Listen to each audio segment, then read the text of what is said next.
سلام و وقت بخیر. جلسه قبلی ما دیزاینی پلچک کار کردیم.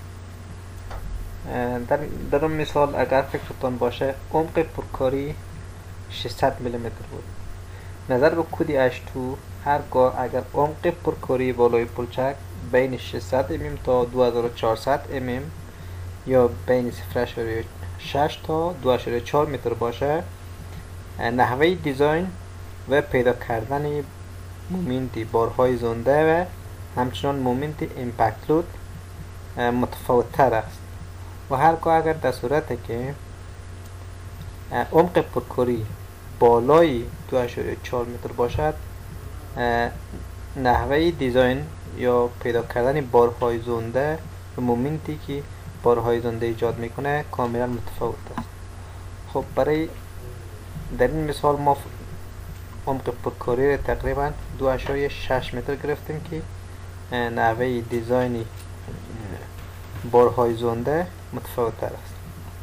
خب طول وایه پلچک 3.4 متر است. اینجا 34 نوشته شده، اشتباه است، اشتباه تایپی است. 3.4 متر. عرض اتکای پلچک 0.4 متر. مارک کانکریت M30 یا مارک کانکریت CMP است. مارک سیخ استیل 420. وزن حجمی خاک 19 کیلونیوتن در متر مکعب. وزن حجمی کانکریت 24 کیلونیوتن در متر مکعب. نوع موتور HL93 ترک است. البته تندم ما اینجا استفاده نکردیم. برای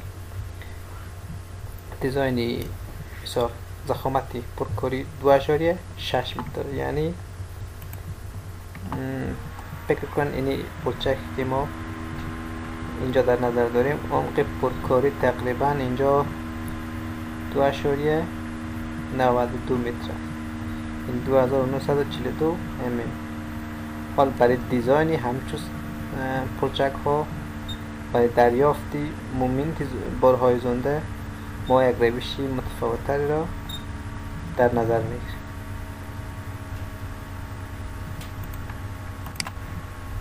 خب پروسیجر دیزاین یکسان است.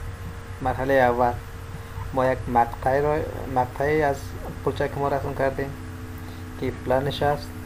یک مقطع است. عمق اینجا ما این رود سرفیس است یا سطح بالایی سرک و این قدر هم که 2.6 متر است. پرکاری صورت گرفته، بعد پلچک اعمال شد. کلیر سپن 3 متر و افکتیو سپن 3.4 متر. البته اینجا در تایپ اشتباه شده، این طول وایه فقط 3 متر است نه 3.4. خب ما اول پلان و مقطع پلچک رسم کردیم، بعد میخواییم طول وایه مؤثر یا افکتیو لنت پیدا کنیم. برای پیدا کردن افکتیو لنت ما قبلا گفتیم که کلیر سپن اینجا 3 متر است، جمعی نصف یک اتکا جمعی نصف اتکای دیگه 3 جمعی 0.4 تقسیم 2 جمعی 0.4 تقسیم 2. اینجا هم 0.4 است. اینجا هم املای مشکل تایپینگ است. خب ما ارگاه 3 جمعی 0.4 تقسیم 2 جمعی 0.4 تقسیم 2 کنیم میشه 3.4 متر. طول وایه مؤثر ما پیدا شد که شد 3.4 متر.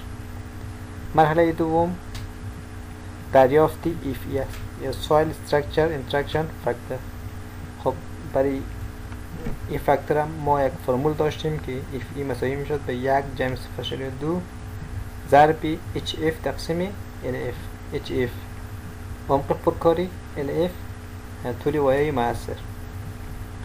FE مساوی میشه به 1 جمع 0.2 ضرب HF که 2.6 متر است، یعنی عمق پرکاری بود و L افکتیو هم 3.4.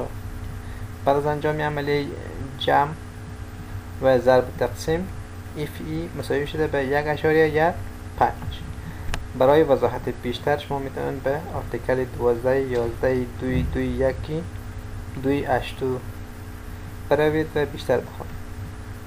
در آنجا گفته شده هرگاه if it should not exceed 1.15 for installation with compact soil. هرگاه installation همراه با خاکی تپک شده باشه if ای در هیچ صورت از 1.15 بزرگ شده نمیتواند. اگر احیانا شما محاسبه میکنین اینجا میشه 1 فرزند 4 شما برای کمپکت سایل از 1.15 زیادتر گرفته نمیتواند. همچنان برای ان کمپکت سایل هم 1.4 است. مرحله اول ختم شد. مرحله دوم دیزاین دریافت بارهای مرده و مومنت بارهای مرده. خب ما برای اینکه بارهای مرده یا سلف فید پیدا بکنیم ما نیاز داریم که باید تکنیسی یا ضخامتی سلاب را بدونیم. خب برای پیدا کردن ضخامت در دیزاین عموما اول فرض می شود. یک ضخامتی تقریبی فرض میکنیم. ما عملیه انالایز دیزاین انجام میدیم. بعد اگر در صورت سیفتیش درست بود درست، اگر نبود باز دوباره دیزاین ریوایز میکنیم. خب H2 برای مینیمم یا حد ضخامت حد اصغری یک فرمول داره که T مساوی میشه به 1.2 ضرب S که کلیر سپیسینگ است، سپن است، جمع 3000 تقسیم C. در اینجا کلیر سپن ما 3 متر است. قیمت ها رو جایشان وضع میکنیم. T مساوی میشه به 1.2 ضرب ده به جای S 3000 میمونیم. چرا؟ خاطر سپن ما کلیر سپن ما 3 متر است. میلیمتر تبدیل کنیم ضرب 1000 میشه، این میشه 3000 جمعی 3000 هم که فرمول است تقسیم سی. حال بعد انجام عملیات 4 گانه T مساوی میشه به 240 میلیمتر. یعنی ضخامت مجموعی حد مینیمم یا حد اصغری باید از حد اصغری سلاب باید از 240 میلیمتر کمتر نباشه. خب ما اینجا برای ایمنی بیشتر ضخامتی سلاب 300 mm در نظر میگیریم. درست؟ خب وقتی که ضخامت سلاب ما پیدا کردیم حالا میتونیم بارهای مرده را بسیار به شکل ساده پیدا کنیم. DL یا سلف فید یا باری مرده سلاب مساوی میشه به تکنیس سلاب ضرب وزن حجمیش ضرب 1. یعنی در 1 متر ما دیزاین میکنیم، در 1 متر عرض البته. خب 0.3 که تکنیس است. اینجا 300 میلیمتر قبلا بود که میلیمتر به متر تبدیل کنیم میشه 0.3 متر ضرب 24 که وزن حجمی کنکریت است ضرب 1 که 1 متر عرض. خب بعد از انجام عملیه ضرب وزن یا سلف ویت سلاب میشه 7.2 کیلونیوتن در متر. خب دد لود فیلینگ یا وزن خود پرکاری بالای سلاب این مساوی میشه به عمق پرکاری که اینجا 2.6 متر بود ما قبلا در مثال داده بودیم ضرب در وزن حجمی خاک اون هم در مثال داده شده بود 19 است ضرب 1 یعنی 1 متر عرض ضرب ایف ای که ما قبلا پیدا کردیم سایل استراکچر اینتراکشن فاکتور 1.15.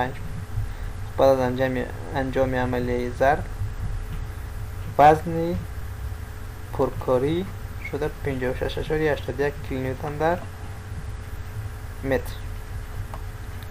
خب ما بعد از اینکه وزن پرکاری خاک بالای پولچکادا آمد و محاسبه کردیم وزن تکنیسی سلاب که RCC بود رو محاسبه کردیم.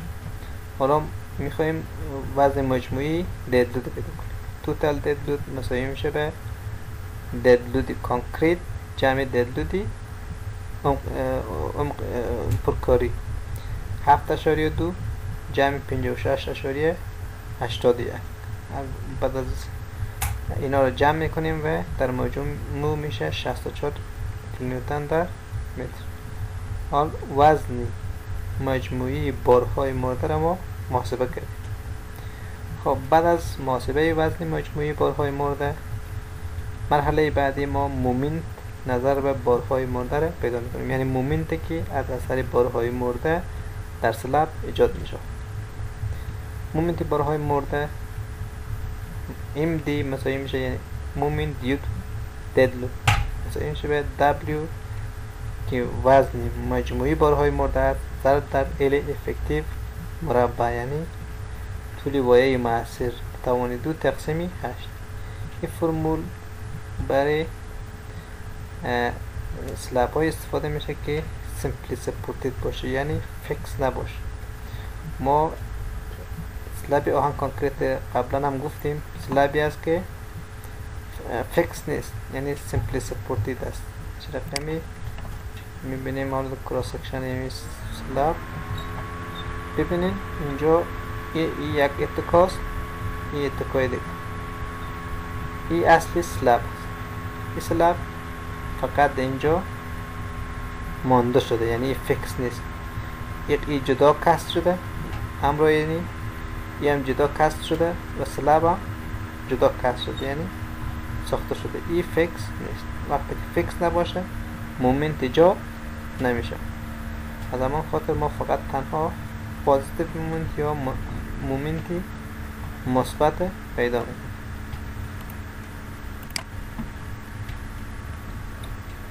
خب W قیمتش 64 کیلومتر در متر است. L افکتیو قیمتش 3.4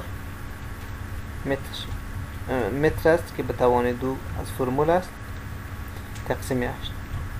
خب شما ما بعد از انجام عملیه ضرب و تقسیم مومنت مجموعی بارهای مرده 92.49 کیلومتر ضرب در متر میشه.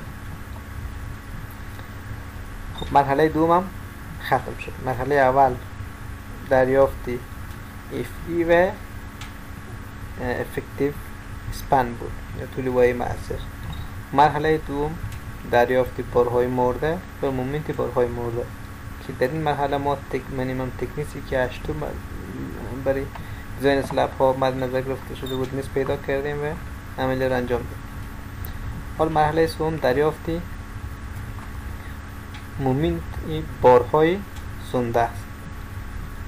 نظر بکنید 8 در صورتی که ضخامت پرکلی بالای سلاب پلچک ها بیشتر از 2.4 متر باشد دیزاین سلاب برای بارهای زنده صرف نظر میشه. یعنی هرگاه در صورتی که ما عمق پرکاری را ببینید در حالا ما عمق پرکاری سلاب میبینیم از اینجا تا اینجا 2.9 متر است. ببین این کالورت است یا پلچک. این سلاب کالورت است یک مقطع طولی است. عمق پرکاری تقریبا 2.9 متر است. این از 2.4 زیادتر است. بنابراین برای دیزاینی همچون کالورت ها یا پلچک ها ما تأثیر بارهای زنده را صفر مد نظر میگیریم. چرا؟ بخاطر که 8 برای همچون قضایا یک پروویژن داره که ما میتونیم این را نیز بگیم. ببینید صفحه 81 آرتیکل 3.6.1.2.6 در این قسمت میگه For single span culverts, the effects of live load may be neglected where the depth of filling is more than 2400 mm. بسیار واضح است میگه در پلچک هایی که یک اسپن داره تأثیر بارهای مرده در صورتی که عمق پرکاری اضافه تر از 2.4 متر باشه تأثیرش صفر است یعنی صفر مد نظر گرفته میشه. بنابراین ما هم در این مثال چون عمق پرکاری رو 2.6 متر داده بودیم بزرگتر از 2.4 متر است و از تأثیر بارهای زنده و امپکت رو صرف نظر میکنیم. یعنی بارهای زنده مومنت که ایجاد میکنن مومنت ایجاد نمیکنن چون عمق پرکاری زیاد است و انتقال لود توسط خود سویل صورت میگیره و نیاز به دریافت مومنت های بارهای زنده نیست. خب وقتی مومنت که نداشته باشیم کار ساده شده دیگه. حال مومنت فکر میکنیم لایو مومنت یعنی صفر است. مومنت بارهای مرده را محاسبه کردیم و بسیار به سادگی میتوانیم ترکیبی مومنت ها را انجام بدیم. توتال مومنت MU یعنی ترکیبی مومنت ها مساوی میشه، چون این فرمول از قبلا بود ترکیب در H2 جلسه قبلی هم ما مفصل تر روی صحبت کردیم، فعلا صحبت نمی کنیم. MU مساوی میشه به 1.25 ضرب MD یعنی 1.25 ضرب مومنت بارهای زنده جمعی 1.75 ضرب در مومنت بارهای زنده جمعی مومنت due to impact load.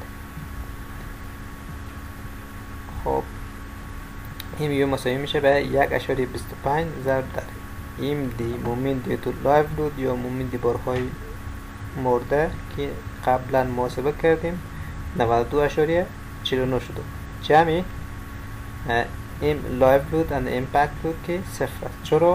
چرا صفر است؟ به خاطر که عمق پرکاری بالای پلچک اضافه تر از 2.4 متر است، بنابراین تاثیر بارهای زنده صفر است. وقتی که خودشون تاثیر نداشته باشه مومنتی هم ایجاد نمیشه. خب عملیه ضرب انجام بدیم، عملیه جمع انجام بدیم. این میو مساوی میشه به 115.61 کیلونیوتن ضرب در این مومنتی است که بالای سلب میاد، یعنی مومنت مجموعی است. مرحله سوم هم ختم شد. مرحله دوم مومنت بارهای مرده، مرحله سوم بارهای زنده و مومنتشان جمع ترکیبی مومنت ها. مرحله چهارم دریافت سیخ است. باید سیخ دیزاین کنیم، قطرش مشخص کنیم، فاصله اسپیسینگ و فاصله بین سیخ ها دریافت کنیم. خب برای پیدا کردن سیخ ها و فاصله بین سیخ ها ما نیاز به داشتن مومنتی مجموعی داریم. باید مومنت مجموعی رو داشته باشیم. خب مومنت مجموعی رو قبلا در مرحله چهارم محاسبه کردیم که ایمیو مساوی شد به 115.61 کیلونیوتن ضرب در متر. خب برای دیزاین آریو رو پیدا میکنیم. آریو مساوی میشه به ایمیو تقسیمی فای اینتو بی اینتو دی مربع. ایمیو مومنت مجموعی اینجا ماندیم 115.6. ده به توان 6 از کجا آمد؟ این تبدیل واحد است. کیلونیوتن به نیوتن تبدیل میکنیم، متر به میلیمتر. ده به توان 3 ضرب ده به توان 3 میشه 10 به توان 6. تقسیمی فای استرنت فاکتور است که برای مومنت اس یا صفر شده نو مد نظر گرفته. بی هم برای 1 متر است، یعنی به عرض 1 متر ما دیزاین میکنیم. شما دیزاین سلاب های ساختمان ها هم خوندین. 1 متر میگیریم که به میلیمتر تبدیل کنیم میشه 1000 ضرب در دی. دی اینجا افکتیو دپت است، یعنی عمق مؤثر. این چطور پیدا میکنیم؟ عمق مجموعی دی عمق مجموعی که 300 بود منفی 40 که کلیر کاور است منفی نصفی قطر سیخ اصلی.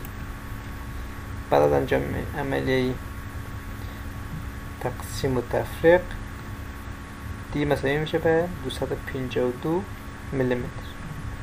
خب قیمت ها رو میمانیم. ایمیو قیمتش فای 0.9 بی 1 متر دی هم 252 چون مربع است اینجا به توان 2. بعد از انجام عملیات چارگانه ضرب و تقسیم آریو مساوی میشه به 2.02. بعد از دریافت آریو ایم را پیدا. این مساوی میشه به اف وای تقسیم 0.85 ضرب در اف سی. اف وای 420 تقسیم 0.85 ضرب در اف سی که مارک کانکریت بود. کانکریت قبلا داده شده بود سی امپیر. بعد از انجام عملیه ضرب و تقسیم این مساوی میشه به 16.47.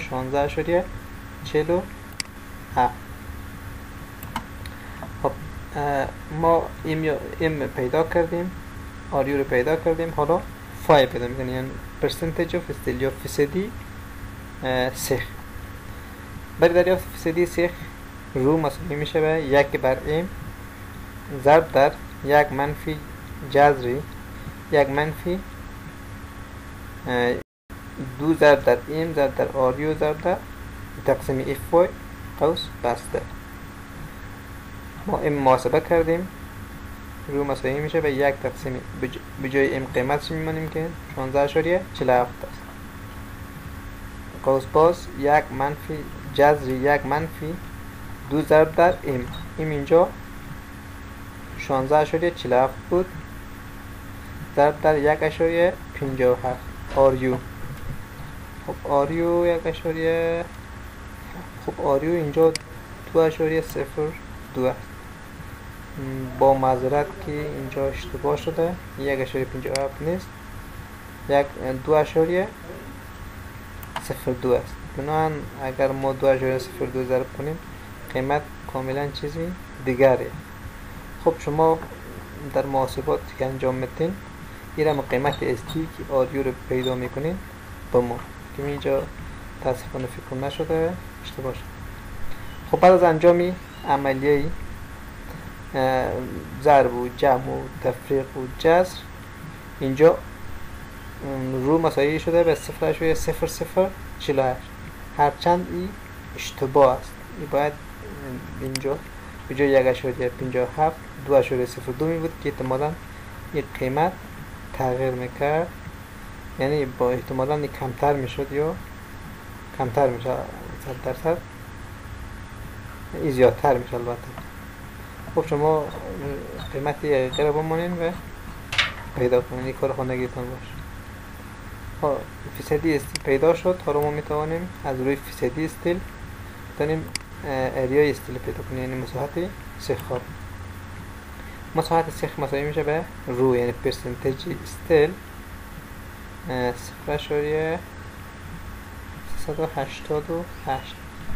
متاسفانه من اینجا اشتباهات تایپی زیاد بوده، نمیفهم چرا، یا من حتما احتمالا اینجا 2.02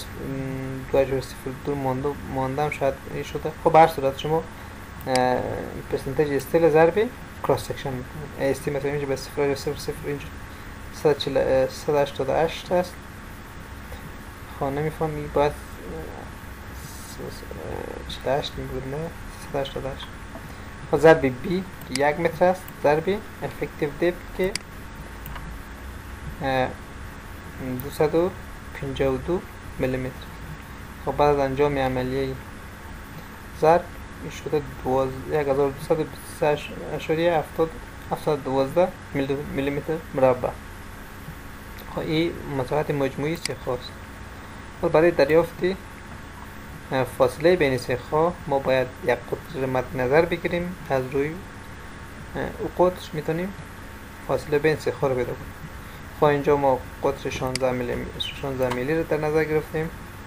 مساحت سیخ 16 میلی از این رابطه پیدا میشه که مساوی میشه به پای دی مربع تقسیم 4. پای اینجا قیمت 3.14 است، دی هم قطر سیخ هست 16 میلی و 4 هم از فرمول است. این قیمت ها رو به جایش میمانیم، عملیه ضرب تقسیم انجام میدیم. اینجا شده مساحت یک سیخ، مساحت سیخ 16 میلی 201.06 میلیمتر مربع. حال برای دریافت فاصله بین سیخ‌های اصلی یعنی اسپیسینگ از رابطه Z استفاده می‌کنیم. اسپیسینگ مثلا یا فاصله بین سیخ‌ها مساوی میشه به مساحت یک سیخ ضرب در B، یعنی ضرب در یک. همیشه ما برای 1 متر دیزاین می‌کنیم. ضرب 1000 تقسیم مساحتی که ما دریافت کردیم که اینجا اسپیسینگ شده 164.3 میلیمتر. خب ما برای که چون این عددی اصلی که دو ساحه بسیار سخت است ما این رو بندازیم، بنابراین 164 ما 160 میلیمتر اسپیسینگ بین سیخ‌ها را در نظر بگیریم. So provide 516 at the rate of 160 mm center to center. سیخ‌های اصلی پیدا شد. حال ما برای می‌خوایم سیخ‌های فرعی و فاصله بین سیخ‌های فرعی بگیریم. محاسبه سیخ‌های فرعی نظر به کد 82 و قضیه 5.14.41 مساحت سیخ‌های فرعی را از رابطه Z محاسبه می‌کنیم. رو مساوی میشه به 1750 تقسیم افکتیو اسپن که L است. این باید کوچکتر مساوی است 50% باشه. در 50 خودش این 3.4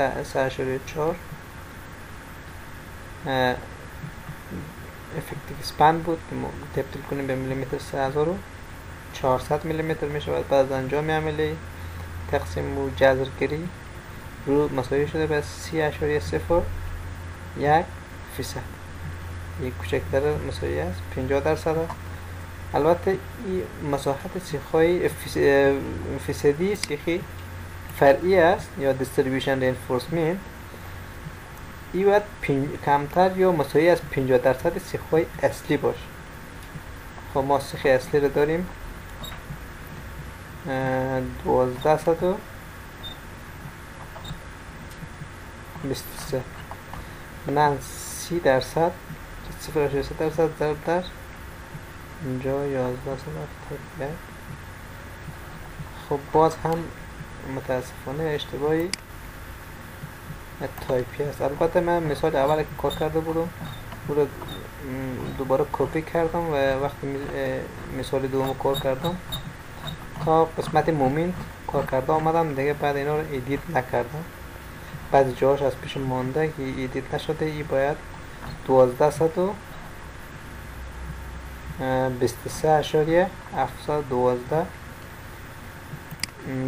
میلیمتر مربع باشه. این باز هم اشتباه است. شما این رو به جای 1171 1223 بمانید و محاسبه کنید که چقدر میشه. حتما قیمت ریزی زیادتر است. پروسیجر، اما پروسیجر یک چیز است.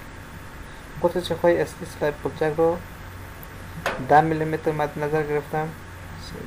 این مثل رابطه قبلی پیدا میشه. مساحت یک سیخ از پای دی مربع تقسیم 4 محاسبه استفاده میکنیم. مساحت سیخ 10 میلی قدر شده. حال برای دریافت فاصله بین سیخ‌ها از مساحت یک سیخ ضرب 1000 میکنیم تقسیم استیل یا اریا یا مساحت سیخ که ما پیدا کردیم. اینجا سپیسینگ 214 شده. ما 214 پروواید نمی کنیم، فردا میگیم 200 امیم 210 امیم 205 امیم. این دیزاینر است که تصمیم دیزاینر است که چقدر تصمیم که فاصله رو تعیین. خب من اینجا 200 میلیمتر گفتم که سیف داره. خب دیزاین ما ختم شد. حالا دیتیل می این سلاب ماست. ابتکا یا پایه یا اباتمنت سلابی کالورت است. سیخ‌های اصلی است. فای 16 at the rate of 160 mm center to center. سیخ‌های فرعی ماست یا distribution reinforcement 10 mm at the rate of 200 mm center to center. این سیخ‌های تمپریچر است. البته یعنی دیستریبیوشن، چون من جلسه قبلی هم گفتم سیخ‌های حرارتی رو شما در کانکریت تو با احتمال زیاد خوندین و میدونین که چطور محاسبه میشه. ما اینجا برای محاسبه سیخ‌های حرارتی وقت نمیگذاریم. خب در آخر هم اشتباهات تایپی زیاد بود. تقریبا چند جا شما میتوانید خودتان اصلاح کنید. من برای اپلود دوباره این فایل جاهایی که اشتباه بود دوباره اصلاح. تشکر، موفق.